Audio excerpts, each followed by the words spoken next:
ಅವರಿಗೆ ಜನಗಳು ಬೇಕಾಗಿಲ್ಲ, ಓಟುಗಳು ಬೇಕಾಗಿಲ್ಲ ಅವ್ರಿಗೆ ಓಟುಗಳು. ನಾವು ಅಧಿಕಾರ ಮಾಡ್ಬೇಕನ್ನೋದು ಅವ್ರಿಗೆ ಚೆನ್ನಾಗಿ ಗೊತ್ತಿದೆ. ಇವತ್ತು ಸಿದ್ದರಾಮಯ್ಯ ಸರ್ಕಾರ ಇದೆ, 136 MLAಗಳಿದ್ದಾರೆ. MP ಎಲೆಕ್ಷನ್ ಆದ್ಮೇಲೆ 30 MLA ಖರೀದಿ ಮಾಡಿ ನಾವು ಗೌರ್ಮೆಂಟ್ ಬಿಡಿಸೋನಷ್ಟು ಮಟ್ಟಿಗೆ ಅವರಿಗೆ ಅಷ್ಟು ತಾಕತ್ತಿದೆ. ರೊಕ್ಕ ಎಲ್ಲಿಂದ ಬಂತು? ಅಂಬಾನಿ ಹತ್ರ ಇದೆ ರೊಕ್ಕ, ಅದಾನಿ ಹತ್ರ ಇದೆ.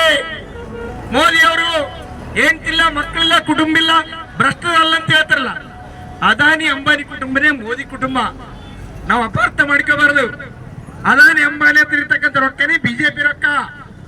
ಒಂದು ಗೌರ್ಮೆಂಟ್ ಅಲ್ಲ, ಮಧ್ಯಪ್ರದೇಶದಲ್ಲಿ 20 ಮಂದಿ 30 ಮಂದಿ MLA ಖರೀದಿ ಮಾಡಿ ಅಲ್ಲಿ ಕಾಂಗ್ರೆಸ್ ಗೌರ್ಮೆಂಟ್ ಬೀಳಿಸಿದ್ರು. ಮಹಾರಾಷ್ಟ್ರದಲ್ಲಿ ಶಿವಸೇನಾ ಮತ್ತು NCP MLAಗಳ ಖರೀದಿ ಮಾಡಿ ಅಲ್ಲಿ ಗೌರ್ಮೆಂಟ್ ಬೀಳಿಸಿದ್ರು. ಒಂದಲ್ಲ ಎರಡಲ್ಲ, ಈ ರೀತಿ MLAಗಳು ಖರೀದಿ ಮಾಡೋದು ಇಡೀ ಸರ್ಕಾರನೇ ಖರೀದಿ ಮಾಡುವಂತ ವ್ಯವಸ್ಥೆ ನಡೆದಿದೆ ಬಂಧುಗಳೇ.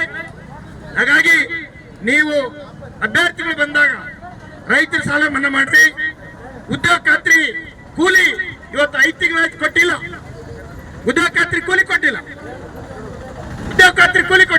ಮತ್ತೆ ಉದ್ಯೋಗ ಖಾತ್ರಿ ಕೂಲಿ ಕೊಡ್ತಾ ಇಲ್ಲ. ಇದನ್ನು ಕೇಳಬೇಕು. 150 ದಿನ ಉದ್ಯೋಗ ಖಾತ್ರಿ ಕೂಲಿಯಿಂದ 150 ಮಾಡ್ಬೇಕು.